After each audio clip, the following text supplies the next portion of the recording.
இப்ப தேர்தல் அறிக்கையில 10 ஆண்டுக்கு பணிபுரிகிற அனைத்து ஊழியர்களையும் பணி நிரந்தரம் பண்ணும் தேர்தல் அறிக்கையில குறிப்பிட்டதா சொல்லிதான் அவங்க போராட்டம் பண்றாங்க. இன்னொரு நீதிமன்றம் கொடுத்த தீர்ப்பையும் எதிர்த்து மேல்முறையீடு போயிருக்காங்க. இதை எப்படி பாக்குறீங்க?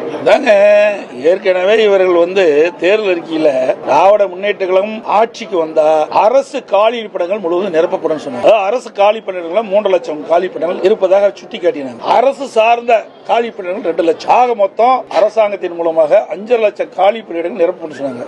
இதுவரைக்கும் நிறைவேற்றிருக்காங்களா? கடந்த சட்டமன்ற கூட்டத்தொடரில் 50,000 அரசு காலி பணியிடங்கள் நிரப்பப்பட்டதாக அறிவிச்சிருக்காங்க.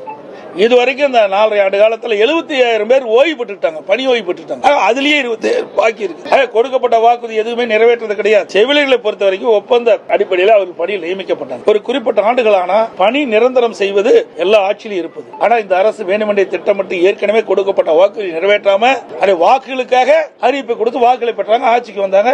ஆட்சிக்கு வந்த போது கொடுக்கப்பட்ட வாக்குறுதியை மறந்த அரசாங்கம் திமுக அரசு.